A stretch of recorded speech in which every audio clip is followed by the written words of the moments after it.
this computer. All right. We are recording all the things. Very cool. Very, very No, this is what I do at night. I'm taking these off. That is so dumb. I'll go put on my my Oakleys. right. Even dumber. No, I left the house. Wait, okay. First things first. One thing. This is episode 44. 44. Yeah. /1. Number one of, and maybe one and the end. /the only of MTBNJ TV. I don't know. Video podcast. I mean, what else are we gonna do? The list is enormous. It is. You know, when we do, hey, look at this guy. I figured it out. You did figure it out. You scared the hell out of me. That's not okay. There isn't like a knock. I guess not. There was, yeah. I get it. I admit you. But it was a no-knock warrant. I just came into your house. A home invasion of video conferencing. Right. Very good. Hey so man, we're already recording. Just as a fair warning to you. Okay. Yeah. We're talking about complete nonsense. Oh, all the things that we can do with a YouTube channel, an MTBNJ YouTube channel. Oh, the places we'll go. Yeah. Yeah, that's the next big step. I just created it today. It's super easy because we already had a Gmail account. So all you do is log in. You pretty much have it. That's it. The height of our technical excellence is a Gmail account. That's all we needed. It works. So it's weird. I guess it's possible that adding video to this may make the listening part of this suck, but we'll let people that only listen tell us that. That's such a bar to start with. Yeah. Because if you figure the content is already execrable, then just to make it that much worse in audio, you're really not making it worse. You're just compounding interest on the part that already sucked to start with. Right. But we're really just doing this to prove the concept that it's probably not worth watching us, do this stuff. Yeah. Well, I like to be a groundbreaker. That's nice. Fantastic. Yeah, you are first. Utah is trying to figure out who the guest. I mean, you posted it today, Carson. Yeah. And I was like, it's on the board somewhere. I'm like, it's not totally obvious, but it is there. So he's trying to figure out. He's like, maybe it's one of the OOS guys. I'm like, probably not. Yeah. So, Sean, you're like banished to the basement there, huh? Well, this is my garage. This is. Okay. I'm actually in the studio. There's the booth. Okay. That's the moneymaker right there. This is where all the money goes. Yeah. This is what happens in between the two of them. I'm actually 20 years old. This is what it. You can hang all those double XL frames, huh? Yeah. Oh, yeah. All two of them. I just have I have two of one bike and one of one other bike. Those are the only bikes that fit me. So wait, Carson, you haven't introduced yourself to the people. They don't know who you are. Okay. I'm Dave Carson. I've been on MTBNJ since probably 2016, I think. Maybe 2015. Yeah, maybe 2015. I feel like it's a bit on the longer, yeah. Yeah, it might be right. Yeah. Maybe 14 or 15. I live in Reddington. Typically ride Chimney Rock, 6 Mile. And now that I moved out to Reddington, I hit Nassau quite a bit now. And obviously the road is easy out here too. So yeah, I am a mile from the back entrance to Round Valley, and I still despise it. And but I do like riding around the reservoir. So it's a nice loop on the road. It really does. It is. All right. So wait. Now things that the first time I met you, I think it was at Horseshoe, right? That sounds right. You were still good at riding bikes then. You were better than I, but yeah, I would say. Dude, see, this is the problem. Like the reason I mention this is I hate you guys. Like all you OG, like MTB, yes, you too, Tucker. All you OG MTBNJ guys, you all have that heel down, ass up, almost straight-legged way of going downhill that it looks perfect. And every time I try to do it, I crash. So, Well, if you grow up in Bridgewater, you either learn how to ride Chimney Rock or you don't. So it's just Chimney Rock that led to this, isn't it? yeah, absolutely. Because it's Pearl that I noticed this the first time on. And then when I copied, when I got it with Pearl, I noticed it with Norm, and I noticed it with you when we wrote it at Chimney Rock. Yeah. Right. Yeah, it was extraordinary. Yeah. Yeah. You learn it or you don't, and I think most of us, just like everybody, all started on hardtails, and I think I rode probably 2 full seasons on a hardtail before I realized that my back would appreciate a full suspension. And that's also watching. I'll tell you what, watching Woody ride around that place on a steel yeah. like you learn technique by watching him, and Kurt's the same way. So Woody's still riding the same bike though. Yes, you're right. His old red Cannondale. That's what he used to have. At one point, only the stem was the only original thing from that bike for a long time. That's the one he had in Massachusetts and brought back. That's probably when he moved back here. He was riding that thing. Yeah. Is that where he is now? He's in Massachusetts? No, actually, who knows where he is right now? Yeah. Okay. In a parking lot somewhere, I guess. I don't even know. Hopefully not too near a school. No, he would get noticed pretty quickly. Yeah, you'd think that. I keep creeping out in my gray Not anymore. minivan. Well, I have changed in more school parking lots, and every time I do it, I think, is this the time? And You have a plausible explanation. I mean, that doesn't mean it's not lewdness, but you have a plausible explanation. I also have tinted windows. Oh, that goes a long way. What? That goes a long way. It does. Yeah. It makes me feel better. Makes the kids feel better. Right. The lollipops from melting. Important. If your van had no windows, then everybody would start to worry. Yeah, it's true. I did actually live in. Oh, this is the part. I shouldn't, but I'm going to. I lived in my first car was a Ford Econoline 150, and I lived in that. And then I had an old Chevy, like J whatever series delivery van from the 50s, and I lived in that. And neither of them had windows. And yes, they were. But that was a different time. You could get away with it then. Sure, you could, but it's weird. I've had more people throw stuff at the van while I was sleeping in it, just because it was creepy. Right. Like one time I was sleeping and suddenly I was showered in glass, and these kids had just decided to break the rear windows, which I had. I didn't have anymore. There were no windows. So super creepy. I think the statute of limitations on all this has passed, and plus it was. Oh, for sure. So, are you keeping busy lately? Much?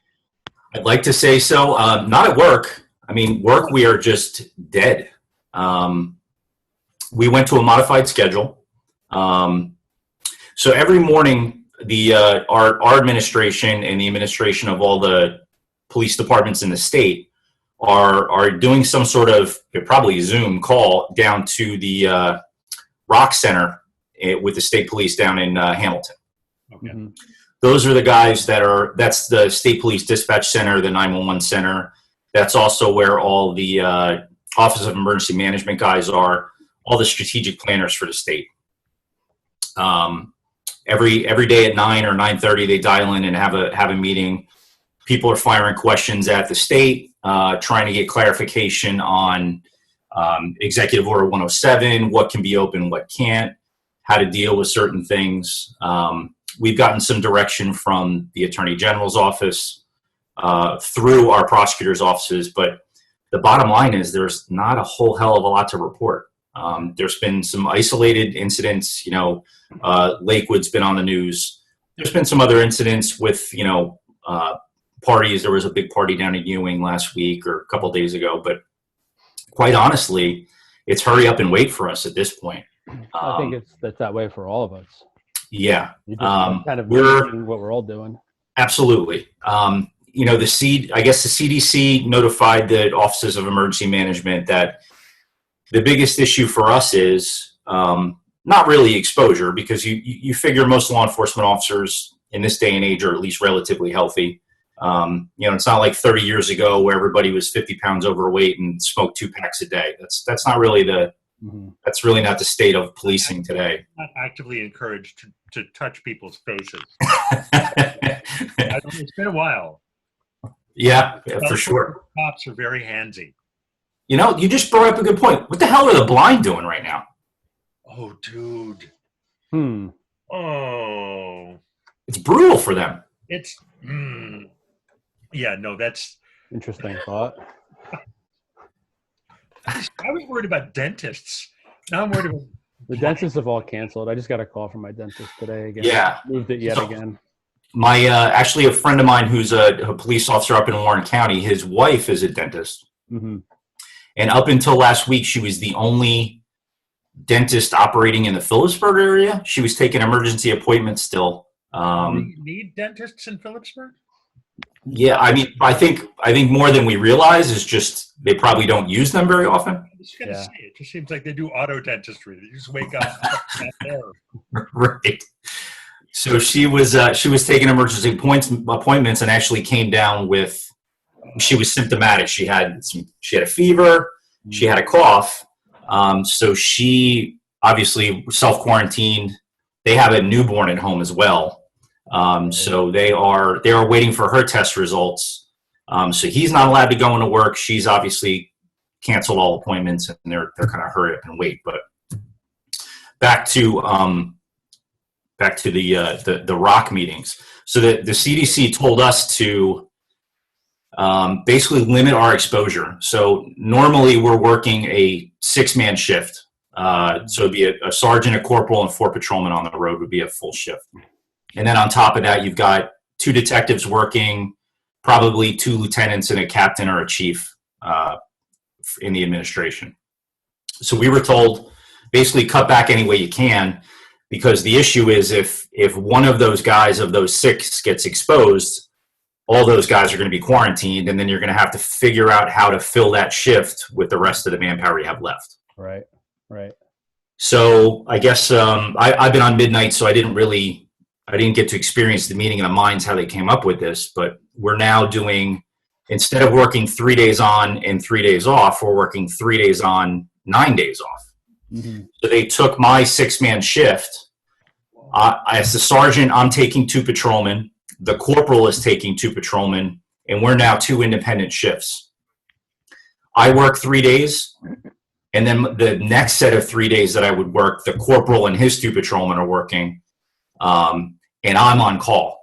So if he needs additional manpower or somebody gets exposed, my side of the week will cover the days I should have been working anyway, but I'm now not. But at least that limits the exposure to the total number of officers working. So. Right. And we did that. The whole department's doing that. The detective bureau is working 1 week on, 1 week off. All our secretaries are doing the same, our dispatchers. So it's a complete skeleton crew right now. Mm-hmm. But I've been on night shift, and there's been nothing going on. So by 10 or 11 o'clock at night, everybody's off the road. I mean, there's some truckers out, construction crews, but I mean, it feels like working like a Sunday night or a Christmas night where there's really not a lot going on. So I assume that a couple of things. I assume that the number of incidents are down. The number of things going wrong must be down in general. Yes. And the other thing I've already forgotten. No, I guess if it's something that's kind of like on the edge, like if someone, kind of runs the yellow light, maybe you could pull them over and maybe not. I imagine you're gonna err on the we'll just let this one slide probably. Yeah, exactly. It's actually a little bit more encompassing than that. So we're we're a suburban police department. We have a good number of officers usually working. We can handle all calls. Like a residential squad call where somebody's requesting an ambulance, we'll go to. A doctor's office who requests an ambulance, we'll go to. We're not doing any of that anymore. Right. We're at this point letting the ambulance go to the scene. Right. And if they determine there's a need for law enforcement there, they'll call us. But we're not going. Additionally, we were actually told from the Attorney General's office, don't look the other way on low-level arrests, but with the way the laws work in New Jersey, if I make a shoplifting arrest, that person has to be fingerprinted. So I have to take them into custody, bring them back to the station, fingerprint and photograph them, fill out their complaints, and then send them on their way. Well, the suggestion is for low-level incidents like that, ID the person on scene, get some good identification, and send them on their way. And after this passes, we'll get back in touch with them to process them and fingerprint them. Because that 10 or 15 minutes of close contact could potentially knock out a shift, and then the entire station's got to be deconned before anybody can go back in there. So, right, bit of a mess. That 3-day on, 9-day off thing sounds like, wow, vacation. But in a sense, really, you're self-quarantining. Yes. Those 9 days. That's right. It's truncated. Well, That's right. It almost sounds to me like you guys are almost on warm standby with the kind of idea that one of your crews they're going to go down, right? Someone's going to go down, and you're going to have to go 6 on, 6 off. And warm standby? Is that a phrase? Yeah, he's right. I guess that's a military term. I thought it was porn.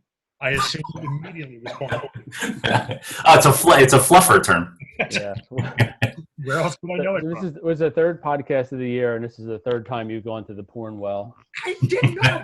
With the first 2 I was there. I don't have to go. The first one was the senior citizen porn well. Oh, you're not going to live that one down. They're cesspools. They are. Those places. I guess. I don't know. So, are you authorized to shoot zombies? There's nothing in the policy that covers that. I think I'd be on my own on that. Okay. I have to use my best judgment. Just look at your bath salts primer and take it from there. Yeah, it's only a small jump from there. I think it's a lateral move. But what you were saying, Norm, I think you're right. With the warm standby, I think it's not if, it's when. Because now that we know this is going to extend probably through at least April. Right. We're just going to do this as long as we can, and I think the biggest thing we're worried about is when the natives start getting restless. When the domestics start going up, or the supply chain fails and people feel desperate, like they need money or property. That's where we might start to see some burglaries. But right now, we're not seeing any of that. Oh, and yeah, so we have an order from the AG basically to defer processing low-level arrests at this point. And the concern with that is people will start to pick up on that. It doesn't take long for the criminal element to figure out, hey, wait a second, they're not dealing with us the same way they did 6 months ago. So this can't go on forever, but in the immediate time frame, if we can limit our exposure, we're gonna do that as long as we can get away with it. Right. So someone had posted a link today, and I did not, or it was yesterday or today. I didn't click it, but the headline was something like 800 officers in New Jersey were. Right. Is that accurate? I guess was my first question. It is. Yeah, that came right from the state police. That's like a fifth of the total cases in New Jersey. That's a crazy number. Was it New Jersey or national? No, that's New Jersey. But those are not confirmed positives. Those are quarantines. Oh, okay. So we're at 16,000 now. Are we really? Yeah. And we're jumping by like a grand. Oh yeah. Wow. 2,000 a day for the last. Oh, sorry, right. I keep forgetting that exponential. Come on. No, it's not. And I think. Ooh, today was a bad day. The couple quarantines I know of personally are, I would say, ultra conservative, because nobody wants to be that first guy in their agency to just knock a whole shift out. Mm-hmm. There's an officer in another agency in Hunterdon County who, this is the other thing, think about how many cops date and are married to healthcare workers. Right. So there's a lot of cops' wives and girlfriends who work in the hospitals or work in the healthcare industry who are also having exposure issues. So another officer in Hunterdon County is dating a nurse, and the nurse thought she was exposed at work. So she self-quarantined, and then he self-quarantined. Mm-hmm. Probably out of an abundance of caution. He ended up getting tested and was negative, and has since come back to work. Okay. But actually, just a couple of days ago, the CDC gave us some guidelines on, when we need to self-quarantine. And it becomes that almost like that 7 degrees from Kevin Bacon, where, how far removed from the person who believes to be exposed, do you need to then worry about it? Right. And we were basically told, unless you spend more than 10 or 15 minutes in close contact with somebody who believes they were exposed or is symptomatic, basically don't worry about it, because the percentage of possibility that you're going to be test positive or show symptoms is low enough that it's not worth taking yourself out of work for 14 days. I see. Interesting. Huh. Yeah, I guess it's just a numbers game. Right. That's a pretty long time, actually. Yeah. 15 minutes. I mean, It is. So, two people passing in the store, we're being told that's a relatively low risk. Now, obviously, if you walk by and the guy sneezes in your face, mm-hmm. that's a different story. But sure. Just close contact where two people are walking by each other, we're being told is not a high level of exposure. Right. It's close contact with fingerprinting or putting them in the back of the patrol car or having to do CPR on somebody or whatnot. Right. So, Purposes. That's going to be a thing too. Anything that they've been near or rested on or, right. had any kind of issue with, and then right. you do, and then you don't Purell or whatever that becomes. Right. And I will say, like our police station was basically, up until a month ago, our police station was basically a fraternity house without the booze. It wasn't the cleanest place. The processing area is very, there's not a lot in there. There's a couple desks, there's some benches, but the officer's station where, we have our ready room and our kitchen and our gym equipment, none of it was the cleanest, I would say. If somebody got the flu and came into work, you basically could guarantee that a couple, 3-4 guys were going to get it before it ran its course. It's actually really refreshing now to walk in there and actually smell, cleaner and bleach. And it's actually it's a change of pace for us. And I think it's kind of been a wake up call for us just on, right. General cleanliness. Yeah, for sure. It's interesting stuff. It is interesting that they're telling you, just walking by. I get it that you have to draw that line somewhere. Right. And it's walking. The thing with the supermarket, and the one that can get in your head if you let it, is if you touch something or someone, like the screen, like the self-checkout screen, and then you touch all your food as you put it in your bags.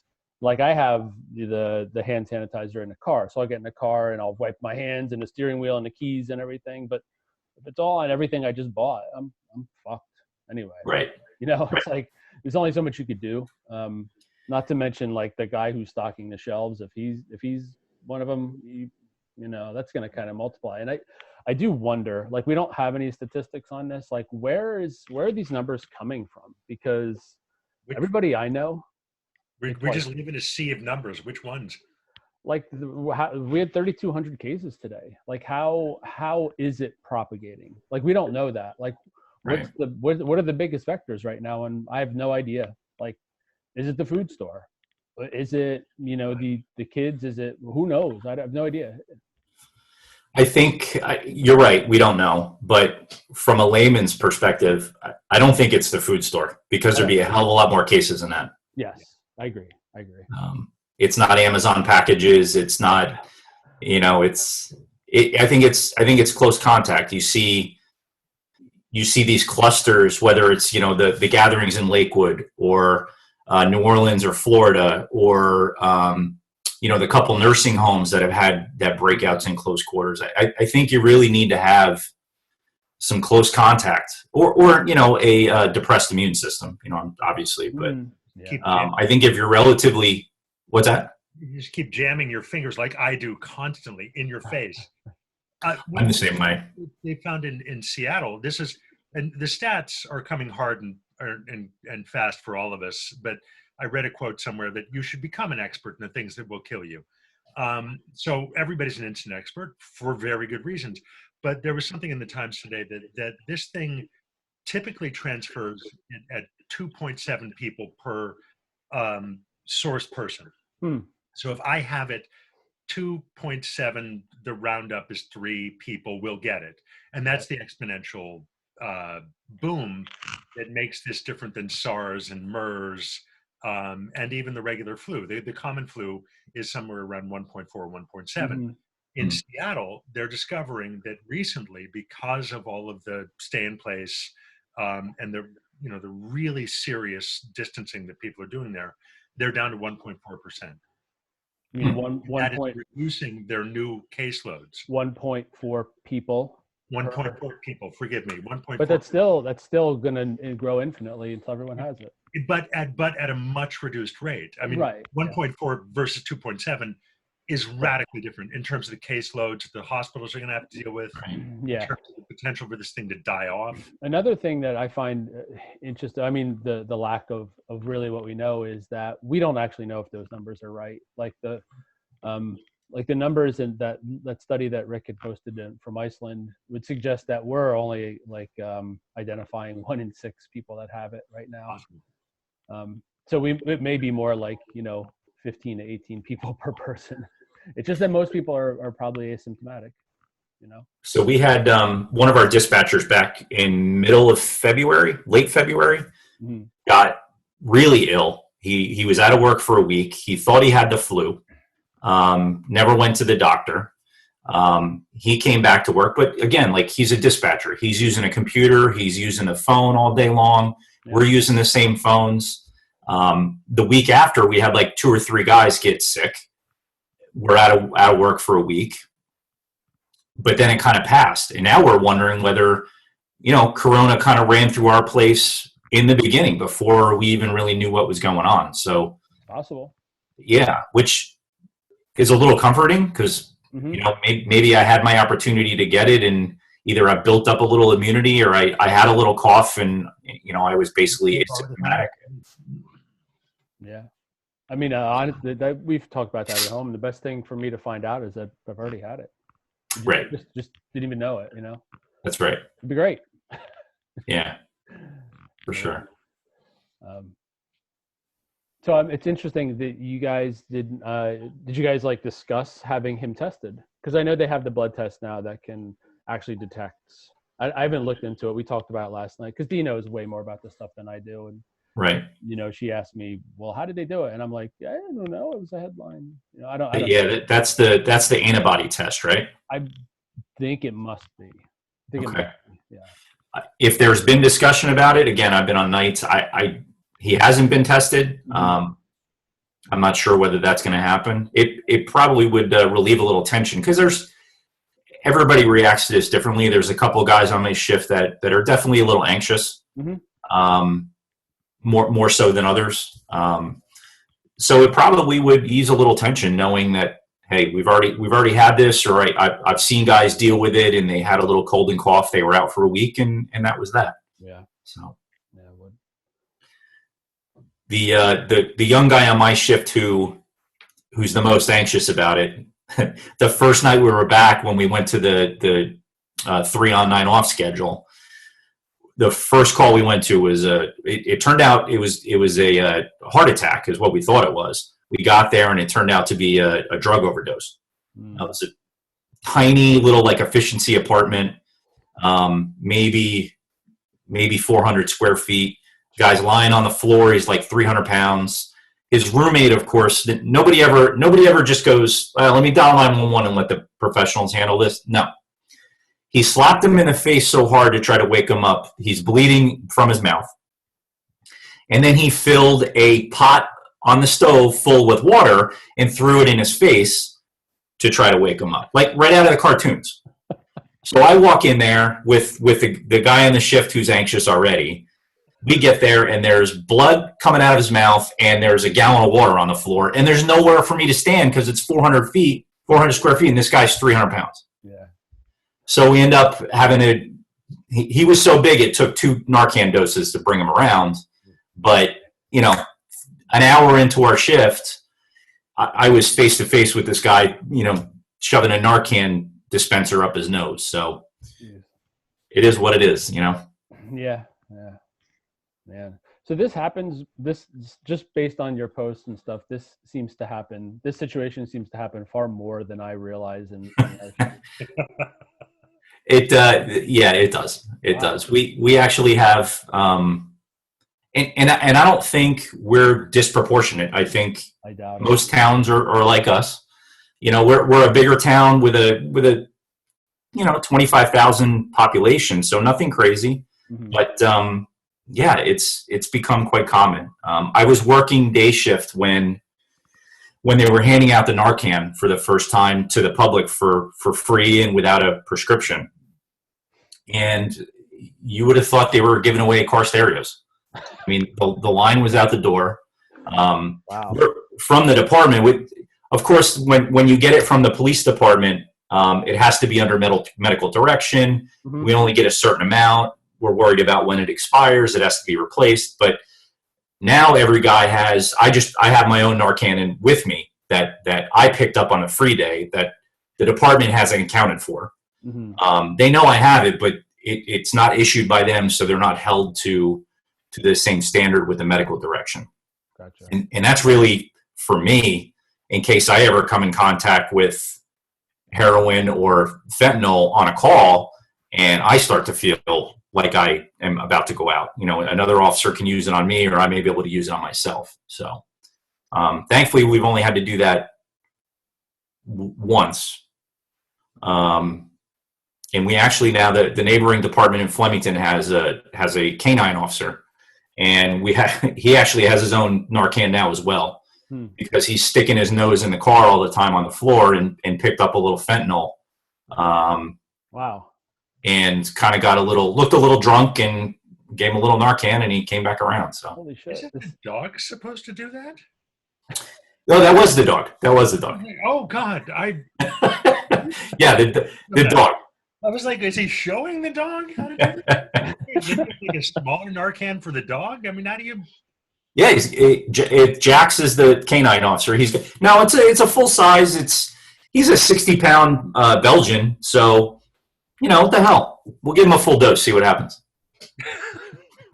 Belgians are tough. They are. Wow, that's amazing. I just love that is when you say officer, you meant the dog.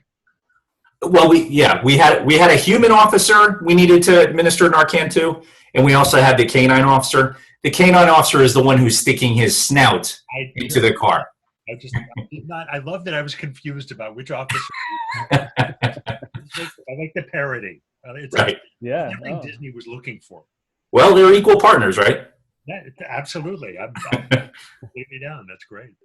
I'm just glad there are no gerbils. All right. So what? On a completely different subject, your section of the MTBNJ, I don't know, blogosphere, whatever it is, the sim game that is MTBNJ, is amazing. You don't write enough, but when you do, these things are gems, dude. Mm-hmm. I appreciate that. I'm as you guys, I'm sure, feel the same way. There's a lot of times I have to realize that a lot of the stuff I do isn't new to me. Mm-hmm. So sometimes it's kind of lost on me, and I need to realize, hey, you know what? These guys probably haven't heard something like this or haven't experienced something like this. And you know, obviously I try to put a little humor in there too. And thankfully, I mean, my job is hilarious most days. So, you know, all I really have to do is tweak it here or there a little bit, but you know, it's really just the delivery. The facts are the facts. And I'm glad people enjoy it. It's turned out to be a little bit of an outlet for me. Probably keeps me a little bit more even keeled, I would think. Sure. Yeah. So I think it may be worth going through them and putting them together, compiling them as a best of. I've considered that. I actually have. They're amazing. I appreciate that. Thank you. And the car fetish, though, that's what's going on there. Like, for all of the, did you freeze? I think you did. Did I? Oh, good. Somebody is. You're frozen. You actually look like you're really pissed at me right now. Yeah, you are frozen for me too. Which is awesome. Okay. Actually, you look like a gangbanger in Los Angeles who's mad at me. Oh, no, They moved this is again. the way your head was. There we go. You're back. But the car thing, like for all of the brevity and the dry wit of the car is the opposite. What the hell's happening to you? It's like discovering somebody has a problem with, you know. So you're not a car guy then, huh? I do. I mean, I get it, but good God, y'all. I mean, that is like the. Well, I think it's safe to say you and I are on the opposite ends of the spectrum. I'm a car guy. You used to live in a van. I'm technically a car guy. It's a car. I'm just more involved in what's happening. Yeah, but I've never made a residence out of one. No, that's true. All right. It's a leap. You're not going to do it in your cars. That's for sure. Oh, God, no. God, no. Can you move? Because I go to car shows and I sit in those things that you drive. And I'm like, it's like a little sarcophagus. Yeah, I've learned to appreciate that cockpit feel. You're sitting out of a Viewmaster. You can't see anything. You should try sitting in one of the Dodge Chargers I sit in at work with the camera and the rifle and the radar unit and the computer. Trust me, you could put me in a little Porsche Cayman and I have more room in there than I do in the patrol car. Fair enough. I've never had issues with the rifle. That's just the one time it came off the rack, and that was. You don't remember anything after that, right? Went back to the Nerf gun. It was so much easier. All right, so what's the next super exciting thing for you outside of, say, SARS or whatever else we can come up with? That's a good question. I think your play that Dee and I went to, what was that, a month ago now? So that was like the first of, well, it was going to be the first of kind of a broadening of our horizons. She's getting done with school next month, and we had talked that we were going to do a bunch of shows up at MPAC. We were going to hit a couple concerts. She wanted to do Stomp. We were going to do that. Just really, we were going to hit a couple Broadway plays. We're really going to kind of broaden my horizons more than her horizons. Mm. And I think this week alone, I've gotten a refund on like 6 different shows that we're going to because of all this nonsense. Mm. That was something we were looking forward to doing this year, was just getting out a little bit more, changing the scenery, doing something different, traveling a little bit more, which is probably going to be on hold as well. But that's about it. I mean, I'm looking at, I got 12 months to go and I'm done. So after that, I can compile my RoboCop 911 stories and find another job, right? I'm just saying, it's a thing. You really are very good at it. So what happens in 12 months? Do you have an exit plan? I mean, you have the exit plan is to get the hell out, but the post-exit plan, what is it? Yeah, I really don't. I've gotten a little bit of pressure from the guys at work to either stay longer or retire and come back as a Class 3 school officer or in some other capacity, maybe as a Class 2 part-time officer. Mm-hmm. The issue with that is when Christie was governor, he kind of changed the way the rules worked. So if I leave in April of 21, I'm actually not off the books until December of 21. Gotcha. I basically go on a terminal leave, burn up all my time. Then to come back and work for the same agency after I'm drawing a pension, I have to wait 6 months until after I'm retired. So I'm really looking at like summer of 22 before I could come back and work at Raritan Township again. Not the end of the world, but in the flip side of it is I also don't want to stay any longer than I need to. Just being that I'm working shift work, I've had enough of it. So getting older, it's only gotten harder as I've gotten older. Sure. So the bottom line is I don't really know. The running joke between D and I is I'll probably get fired from a lot of part-time jobs starting next year. Because I'm not sure what my skill set is, what my patience is going to be.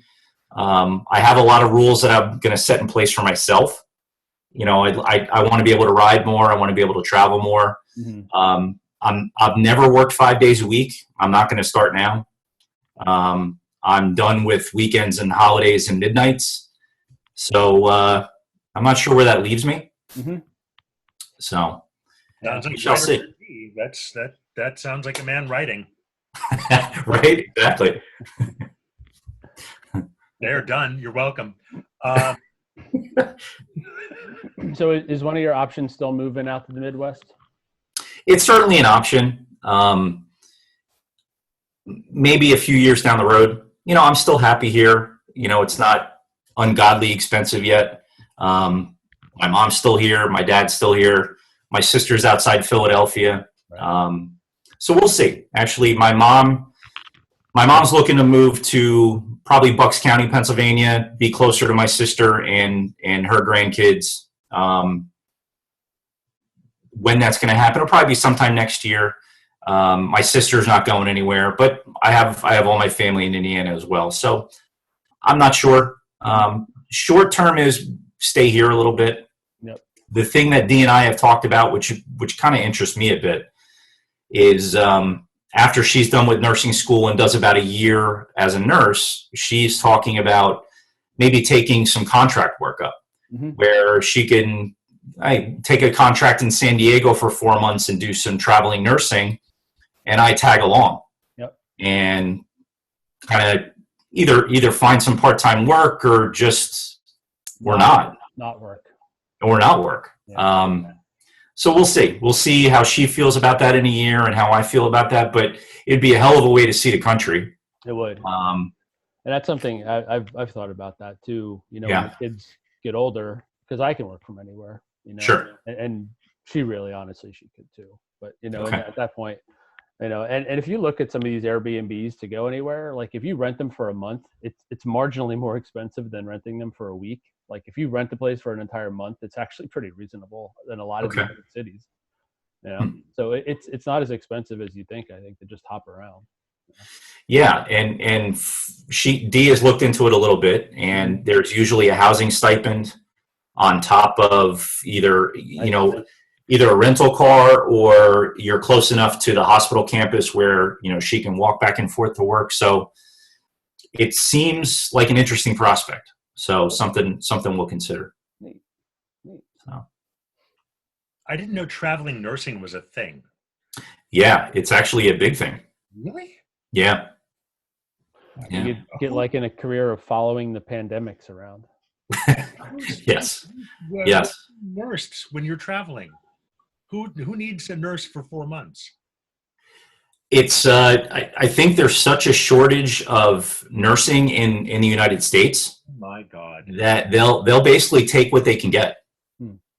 Wow. So I thought it was like you separate a Siamese twin. You got to have a good 5-6 months of keep the bed fresh. Don't put your heads together.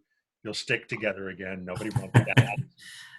Yeah, I mean, she can kind of scroll through, and there's ER nursing positions, OR nursing positions, OB. I mean, it's you name it. There's just openings everywhere, and I think it's beneficial to them as well because they're either per diem positions and they can plug you in where they need to. Because this is from somebody who's worked in law enforcement for 23 years, and we have a set schedule. I can tell you that I'm working Christmas Day this year. My schedule is set. Right. the hospitals don't do that, both for doctors' schedules and nursing schedules. Basically, they sit down at the beginning of the month and pick their weekends and sprinkle in some days here. So you'll work a 3-day weekend and then maybe be off 1 or 2 days, work 3 or 4 days in a row, and then it's just scattered. Mm-hmm. So I think, then you have to have somebody figure out that schedule and make sure you've got coverage. So the need comes up where you can plug in per diem nurses and contract nurses where you need them. One contract she was looking at, she would have worked every Friday, Saturday, and Sunday, but she would have been off Monday through Thursday, and it was full-time pay. So, for a traveling position, that would have been great. It would have given us 4 days a week to screw around and travel and see the city that we're there in, and then she hunkers down and works hard every weekend, and it would work out. So, where was that? I think that was the San Diego one. Oh God! Sorry. Wow. That's okay. That's yeah. Good. I like your plan B. I like this. I think this is a good sell. And then I can write on the weekends when she's working, right? Yes. Or just surf. Or surf, yeah. Yeah. Or surf. Yeah, you can do that. It's interesting. I think there's definitely been a change, because I think if I had asked you that question 2.5 years ago, you would have said, I'm going to Indiana in April of 21. That's possible. Yeah. That's possible. And I think it's still a possibility. And I think you'll see me spend a month out there, maybe once or twice a year. Yeah. But man, the roads are flat. And I mean, it's really, you've traveled enough. It's a really nice Midwestern city. Mm-hmm. But I think I would miss New Jersey. As hard as it is to realize, I think I would miss New Jersey if I moved out there. I hear you. It's definitely, I feel like it's definitely one of those places you go one direction. You don't, you don't really come back. Right. Right. And I mean, my dad was the first in his family to graduate college, and the first thing he did was take a job on the East Coast. Mm-hmm. I think, and I don't, when I talked to him in his younger years, I don't think that was so much a conscious decision to get out of Dodge as much as it was, I have a business degree. What am I going to do with that in the 70s in Indiana? Right. It's a fair question. I think that's what brings a lot of people to the coast, Sure. Absolutely. Work, and then maybe some people filter out. Some people stay because they prefer it here, Right. And then some people are like, it's not my thing. Head out. Right. And it's expensive, but you're paying for convenience here. Yeah. For sure. Yeah. And the job market is better. So I get when people retire and they want to split. I mean, I doubt we'll be here forever, Right. Especially with healthcare. We'll probably retire up north of the border. Okay. Okay. Where it makes sense.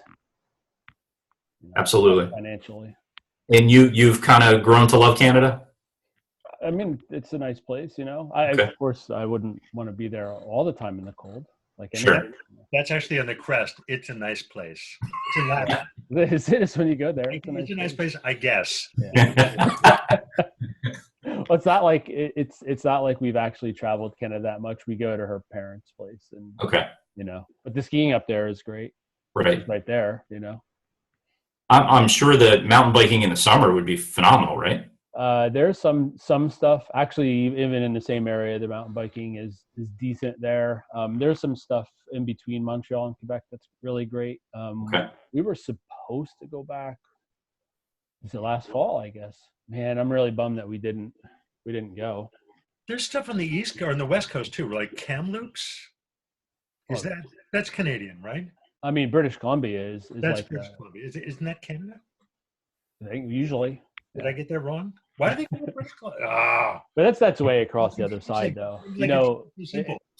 It's like Canada's like two countries in that regard. Because in the middle, it's not like America where there's a middle and there's like cities kind of in there. Canada's middle is not really anything. Calgary doesn't count. Nobody goes to Calgary. Just, hey, I'm going to go to Chicago, and Calgary is different places, I think. Nobody goes there. Well, I can see it now. You can have Team MTBCA. Something like that. No, Ready to go. It's already taken. Or I'm sorry, California, the other California. Oh, okay. The other two. Yeah. Yeah, so we were supposed to go. Actually, Sean, you were the one who started that trip.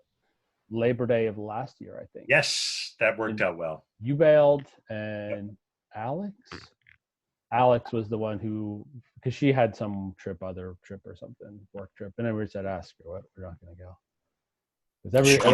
Sean was the glue. I was started very poorly applied glue. Yes. Yeah.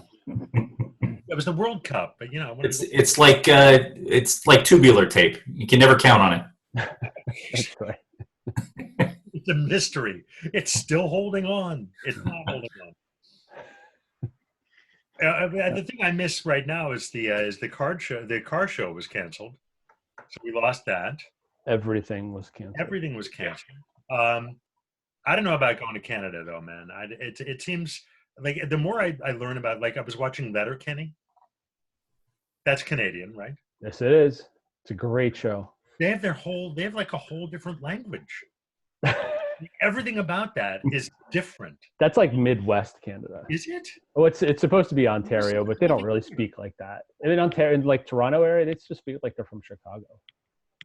Toronto and Chicago are like the same city. I really have no idea what's going on in Canada. I know they gave like half the country back to the Inuit. Just the north part where nobody lives. Except the Inuit. Well, the north of Quebec, it's Nunavut. Nunavut, right? Yeah, none of it. We're gonna have none of it. All that? We don't have none of that. No, yeah. It's this tiny little piece, and I'm sure that they kept the energy resources, because they get a lot. The Hydro Quebec basically powers everything for free up there. They give so much hydroelectric power from there. But yeah, that's just really exciting stuff. Talking about the northern, Quebec province that nobody lives in. Hey man, you're gonna be there. You're gonna be in San Diego. It's just gonna be. Yeah. You'll be sitting in your garage here in Denville. That's right. It's not a garage, it's a van. I will cop to it. It's just built out van. This crappy ceiling. Look at this fucking ceiling. I don't know what they were thinking when they put this garage together. I suppose we will do what Dee's parents do and have my D, not your D, and just have a couple of places in different locations. Yeah. If we were to stay, I mean, if we keep something in New Jersey, we would, not keep the big house once the kids are gone. Have something smaller in a less expensive area, and right. And that's what I realized about Indiana too. Like my cousins were the ones kept sending me real estate listings, and yes, stuff is cheap out there. Mm-hmm. But you know what's really cheap? Just bumming off my cousins when I go out there once a summer. Yeah, for sure. That's true. I mean, that's the same with us when we go to Florida. We haven't paid for a place in Florida in forever. But shit, we don't even pay for meals down there. It's great. We're not allowed to. The dine and shine is so much easier because all the waitresses are 70. They can't chase you. That's right. Yeah. That much different vibe. Yeah, it's not a dine and dash. It's a dine and just walk on out of there. Dine That's your leisure. At 4 p.m. Mm-hmm. That's the trick. You have to adjust your meal schedule. You get spry after 4. Yeah. So, have you actually been to Chimney Rock lately, or was it the last time I saw you there? That was the last time I was there. Had plans to go over this weekend, but the weather didn't cooperate. So, probably going to skip tomorrow. I think it's going to still be a little bit greasy. Hoping to go. I think I'm going to do road bike Wednesday, and then Thursday I'll be there. You might, it might be a bit better. It was surprisingly bad after that one rain. I was kind of shocked, because it was surprisingly good before that. It was, but that was that long steady rain, mm-hmm. where I think it just sucked it all up. I think it got more than I realized, because it stayed wet for quite a few days, like really wet, and like even up and over Orange, like all of Orange, Okay. Up and over was wet. It was kind of surprised. Paul said, High Tech Paul said he was there Saturday morning, so I guess it was not too bad. Okay. So I'm cautiously optimistic that at the end of this week it'll. You think we'll continue to see the crowds there for the coming weeks? Yeah. Yeah. Yeah. But those parking lots are so small that it is. And the Jay and I were talking. There was, we ended up going and parking up at the ball field lot, but we didn't see anybody once we rode in. I don't know if people are just hanging down by the water or walking on white or. Yeah, there's a lot of people at the dam down there where they go. So they either park up at the Hawk Watch parking lot or the Gilbride and walk. Okay. In. But what's Gilbride? You get like 8 cars and then 4 on the road, and that's it. So 12 cars, and that's the max there. Okay. I think we rode probably an hour and a half, and I think we passed 2 or 3 mountain bikers. So, and a guy with an axe. And a guy with an axe. Fantastic. So yeah. So yeah, this whole episode is going to make the trail system better because I've been taking the kids out there because I got to get them out of the freaking house, So we have been doing work. Little things will get built up here and there, which you'll see, and that's Zach's influence because he wants to build up everything he sees. Okay. The little rock. So there have been some additions. We'll start calling him Kurt Jr. Yeah, and it really motivated them to rekindle the trails at the side of the house. So they've been out there being busy. Okay. A lot of stuff. So it's been pretty good, keeping them busy. Good. Yeah. And he got a new bike last season, right? Christmas. He got Christmas. Okay. Yep. So yeah, I think I saw him on it, or maybe a picture on the board, and he looks like he fits well on it and looks comfortable on it. And yeah, got him an XL, something that actually. Wow. So really? we're hoping that the next bike he buys is going to be something he buys himself. Hoping this one lasts him for. Look at you. That's so. I know, it's so funny, right? Wrong. Wow. Are we going to have the tall talk, he and I?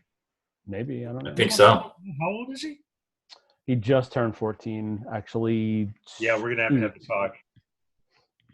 Yeah, that's going to be big, man. Yeah, I think he has slowed down a bit. So I'm not sure he's headed towards that 6'8". Like ultimately, or Godzilla. Mm-hmm.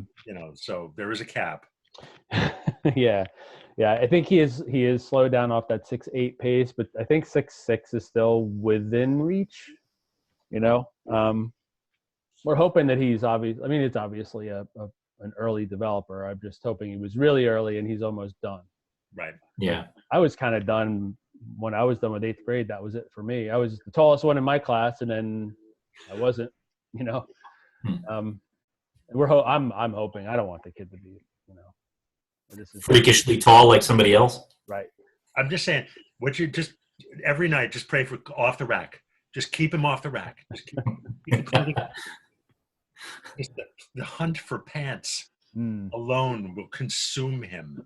No change the person. Yeah, because he's like, his waist is like 26. He's like 2640 or something. Not really, but it's like ridiculous dimensions. They don't make pants for. Oh, it's just one leg. Just give him one leg. One leg, yeah. Hop around in it. He doesn't wear pants anyway. These kids don't like pants these days. Jeans. Yeah. Kids don't like jeans. Really? At least not in middle school. They'll just want to wear like track pants, yoga pants, track pants, sweatpants. Wow, I right. My age. This is my time. Sweatsuits. There's no wrong height. Right. Yeah. Oh, that's fantastic. So now I'm picturing a guy living in a van in sweatpants that don't fit him. It's not getting creepier at all. That's I will cop to that. I have a question for you. Was there a tattoo involved? You had some back issues a while back, correct? I did. You did. No tattoo. No tattoo? Mm-mm. I thought there was this like some sort of weird not like a Ben Affleck kind of thing happening back there. No. Whoa. No. Or just I think that at some point on the board there was like a discussion about adding a tattoo on top of the scar, because it was a gnarly scar. Yes. So I think that's probably what it was, but Okay. that was never followed through on. You don't have a magnificent eagle on your back. No, I don't have a butterfly tattoo on my lower back or anything. No tramp stamp. I didn't, I was hoping for one. I would have taken the other, but neither is okay. But gnarly scar, are you feeling all right?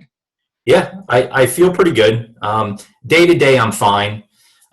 Still a little achy here and there, but I think it's definitely affected my riding. Mm-hmm. Not from a pain standpoint, but I definitely still have some atrophy in my left leg. Gotcha. Okay. That I'm probably never going to recover. But I've come to terms with that. I'm comfortable on the bike. I'm not in pain after I ride. I'm not in pain when I sit in the car at work. I'm satisfied with the results. The nerve damage was done prior to the surgeries, and I was told it may not come back, and I think I got some of it back, but I'm definitely not 100%. But I'll take a little loss of muscle in my leg as opposed to living in pain for sure. Yeah. So, Also, you look better in jeans. They hang a Sure. little. You don't have to worry about the weight loss. It's kind of a good. That's right. Across the board. That's right. I was really hoping for that tattoo, though.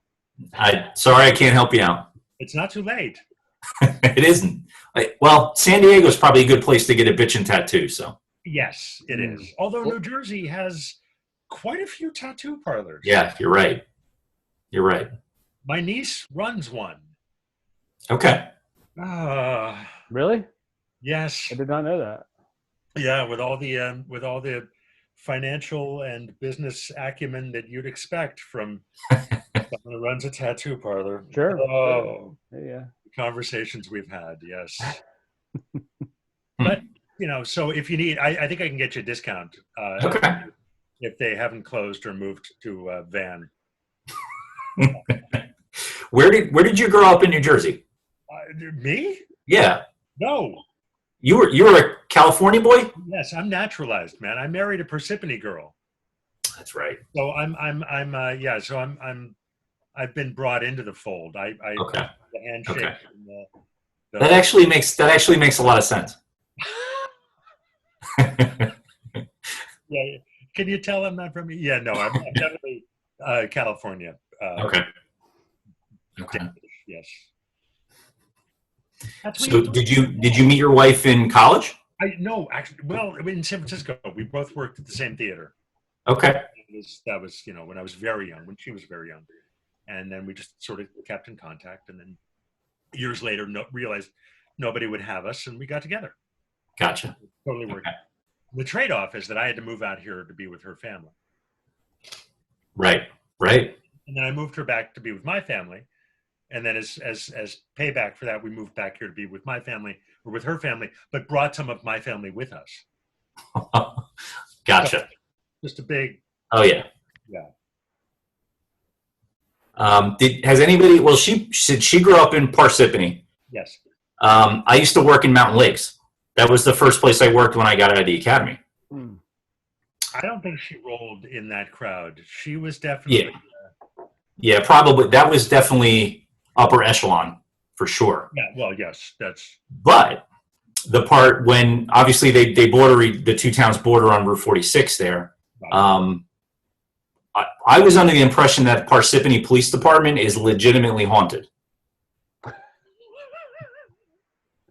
How do you haunt a police department? How do you answer that question, though? The Parsippany guys all believed that it was haunted, and as a young 22-year-old guy out of the academy, I can picture like driving down 46 at like 3:00 in the morning on a perfectly clear night, and there was like fog surrounding the Parsippany police station.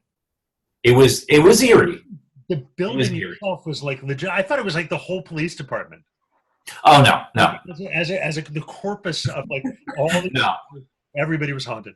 So just the building itself. The building apparently, yeah. And the guys are like, yeah, obviously a lot of police stations are old buildings. They creak and make noise and whatnot. But they legitimately thought they had a a haunted police station. What is a ghost going to do that, like most of the people, the malefactors that are in that building, not already going to try to do? Yeah, I don't know. Toss all the fingerprint cards all over the floor. I don't know. How could that even be more than an annoyance for you guys? Yeah, true. I was making cat noises again. It doesn't seem like something they're going to make a movie out of. No. Yeah, no. It's we actually just drove to Paper Lake. Okay. Norm, do you even know this exists? Tabor Lake. Yeah. I just don't. I think you've mentioned it before. That's the only reason. Yeah, it's like if Essling Lake took a shit and then forgot about it and left it there. All the cabins at Tabor Lake are the original cabins. Yeah. It's like it's this side of homelessness, and by this side I mean you're homeless. Right. It's the part where you are. It's crazy. But those cabins, those people they've been in the families for generations. So there's no fixing up of this. It doesn't look like it. I mean, they might put a deck or something in there, but it's not like Essling. It doesn't have any kind of, there isn't a lot of real. Yeah, it looks rather small here. I'm looking. You're looking at it? Yeah. On the map. Well, you can see it when you take the train into New York. You look to your right, and it's an eye blink, and you just think Shantytown, and you're gone. Yeah. You think about it the next week, you're like, wait, Shantytown. So I finally drove down there, and Anna's like, oh my God. She was like blushing. What's the one that Utah lives? She done there. What's the one that Utah lives off? That's Essling. Oh, that's Essling. Yes. What's the one that you live off? I'm on Rock Ridge. Rock Ridge. Yes. There's no place like Tabor Lake. Yeah, which is right by. There is no place like Tabor Lake. There isn't. This is like one of these websites from the 90s. That's really interesting. I'll have to put this in the. I'm amazed they have a website. It's really kind of phenomenal. No, this website is not phenomenal. Driving back there is like banjos and raccoons. Wow, this is interesting. Yeah, it's fabulous. Okay. See, like that, like Mountain Lakes is the opposite. Because we were just driving there the other day. Okay. Pretty much Beverly Hills with flooding. Yep. I dig it, but man, there's some money in that town. Yeah, there certainly is, and it's like old money. The money that's in that town has been there a long time. For a while, yes. So when I got off field training in Mountain Lakes, I'm in my own car for like probably a week or two. So I'm out feeling like I'm gonna, change the world, and I'm driving down 46, and I turned around on one of the jug handles, and it was summertime. I had the windows down. A car, it was actually a pickup truck, like an F-150 pulls up next to me at the traffic light, and there's 4 young guys in it. And I noticed they're all looking at me, so I look over at them, and all 4 of them in the car give me the finger. So I'm 22 years old. I'm full with piss and vinegar. There's no way in hell these guys are getting away with doing this to me. So the light turns green. I stop the car, walk up, and they're all laughing their asses off. It was 4 Denville cops who didn't recognize me, but they knew Mountain Lakes had just hired somebody, so they were screwing around with me a little bit. So. That is brilliant. Yeah. Okay. Yes. I hate hazing like that. All right. I worked in Minneapolis at a bar as a bouncer briefly, and I didn't realize it, but it was attached to another bar. And at closing, me and the other guy were closing out, and these 3 guys rolled up like, "Hey man, we want to get in." And they were like really good at being aggressive. And I'm like, this is like my first week at this place. I don't even know like if I grab a guy and shake him real hard, am I going to jail? I don't know what the rules are. And the guy I'm with is not helping me at all. And it turns out they were the guys from upstairs, the other bar. They were just with us. But I had like seriously, two pooping myself. Like, is this where it ends? Yeah. In Minneapolis. Here. This is I like the flipping these guys flipping you off thing off way better, but yeah. My first when I got off training as a dispatcher, I was a dispatcher in Raritan Borough in Somerset County. like the first week, one of my friends was a dispatcher in Somerville at the time, and I had used him as a recommendation or for a reference for the job, and he basically helped me get the job in Raritan. So answer the phone, and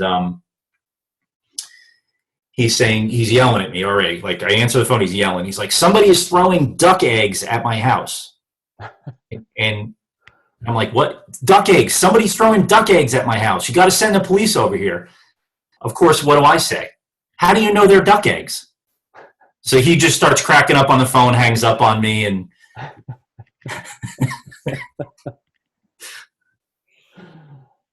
we need this book.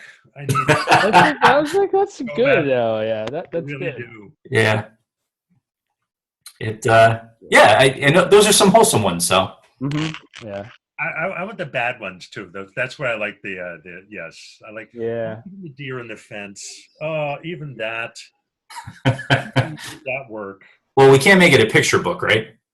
Well, No. I don't think that would. No. No. No. Only if you illustrate it, like have Megan, like Capers Megan, illustrate it. That's That would the be only great. Yeah. The Yeah. fence would be so. It would be like a kid's book. Right? You open the page, the deer in the fence would pop up like a love pop card. Oh, this would be so good. Yeah. And then you open the next. There's a big bang. Not in the fence anymore. That's right. It's just a slight red cast to everything. Wow. Yeah. All right. We're actually over an hour 10 minutes. We've been trying to put a limit on these, not to kill our audience. Sure. So Is that really a thing? I don't know. Are they killable? Is the question. They're not. It's a good question. I don't know. Yeah. They're still paying attention at this point after some of our 2.5 hour long podcasts. We did have some long ones in there. Oh my God. We were younger. We could sustain that. That's right. Well, it's good for the winter, when you're on your trainer in the basement. So. You mean for the next year? Yeah, Right. pretty much. Oh. Yeah, what's gonna happen when it's really nice out? Like, there's gonna be 1 billion road bikers out. Like, Oh, yeah. everyone who owns a road bike is gonna be out. It's gonna be madness. Assuming we're not in martial law. Right. Right. Hey, I'm the guy you bring to the party to close. Yeah, you are. But that's the thing is, like, I know I just said we're gonna wrap it up, but you talked about, like, when the natives will get restless. If everybody just starts going out, what the hell can you do? Absolutely nothing. That's nothing. That's the beauty of this society is everybody's free to do what they want. These are strong recommendations, Right. but everybody's responsible for themselves. Mm-hmm. Obviously when there's 50 people in a 500 square foot apartment in Ewing, that's a different story. You can make the argument that's a public safety or public health issue, but Mm-hmm. When everybody's out driving around or riding their road bike or walking through the park, it is what it is. Yeah. What are you gonna do? No, nothing. I mean, it's just gonna just landslide into such a bad PR nightmare if you start bringing in, like, 60-year-old grandma walking her dog. That's just Absolutely. gonna be so bad. Absolutely. And then You can deputize the citizenry to do that for you. Right. Right. Not asking questions. What could go wrong? Nothing could go wrong. Yeah, but you're right. Unless you're going to bring in, the National Guard and set up checkpoints, and you have to let people make decisions for themselves for the most part. And then we just, let me deal with the 1 or 2% that really are making bad decisions. Right. And this for what's happening now, this is where we're going to see very starkly the difference in a way that we don't accept in, like, wartime or extreme financial upheavals like what happened in Italy and Spain. Mm-hmm. What was it, almost 10 years ago, but 2008. We're going to see the difference between a centralized government and what we've got, which is That's right. A very loose assemblage, under a nominal federal structure. But we're going to see what that relationship really is in a way that they've seen that in Europe a lot. Right. And they're used to it. Right. And that's the agreement they've made with their government. Whereas we haven't had this sort of thing happen since 1918, and it was a totally different ball of wax then. So we've got to see what kind of agreement we've still got with our government, and this is going to be where we find out. This is going to be yeah. You're right. It'll be interesting to see. Oh baby, but by that time you'll be retired. You're right. It'll be somebody else's problem. Right. You'll be teaching civics and writing pop-up books. That's right. I appreciate you guys having me on. It was enjoyable. Yeah, thanks for coming on. Yeah, no problem. Oh my God, this is the awkward part. What's that? We got to say goodbye, but we have to do sponsors, and we're making the awkward eye contact. Bye. No, wait. Okay. We got to do. Do we still do Van Dessel? Sure. Edwin's gone, but we still left. do Van Dessel. Sure. That stands back there. There, I see it. I know. Very nice. Very nice. Culvers, which apparently is just a mail drop now. Mm-hmm. Eric Capers. Schwalbe, which we'll never get anything from them anymore because they're in Germany and they're going to be repurposing all that rubber to make condoms and masks. Rubber bullets to suppress the crowds. Yeah. Germany, known for rubber bullets. Yeah, they're the next on the list to pass China. I've been looking at these numbers here, but they'll pass China in 3 days. Who will? Germany? Wow. Yeah. Maron. I think it's fair to say China has stopped reporting any numbers. Yeah. Especially when I looked at the New York Times animation on how it spread. There's no way it's only 80,000. But whatever. Gotcha. Well, I'm just curious to see what's going on with Russia. Did you guys know that Wuhan is a city of 11 million people? Isn't that crazy? Never heard of it before a month ago. And before they even locked it down, 7.5 million people had left the city because it was Chinese New Year. So these numbers are not right. Well, I've heard of it before because it's the Wu-Tang Clan. Wu-Tang Clan. No, that's different, isn't it? No, I'm wrong. No, it's not different. I still don't. What do they make there? What do they make that we use? Probably a lot of things. Yeah. But do you know where your spatula came from? Now I do. Thank you. Right. That's one thing. Check. You only have one spatula? Do you need more? We've got like 3. Apparently you need more. I'm doing it wrong. You are. You got to have at least 2. You got to have at least. Great. I think so. Unmanned as spatulas. One man, 3 spatulas. Well, how many spatulas did you have in the van? None spatulas. What's the point of living in a van? And a pee bottle, no spatulas. Yeah, no spatulas. Well, how did you scrape up the roadkill to eat for dinner? Oh, no. I did try to cook something on the engine. It didn't work out. It fell out. Because there's that whole thing about cooking on the block Mm-hmm. when it didn't work. Just like that joke. Fish. Yeah. Somewhere there's like a whole family of dead raccoons on the grapevine where that thing fell out, and they were all trying to get it. Fucking, they're all dead now. Now I feel terrible. All right, on that happy note, should we just all wave? I guess. Yeah. Bye, guys. Talk soon. Right on. See you guys. Watch the gaps. Watch your gaps.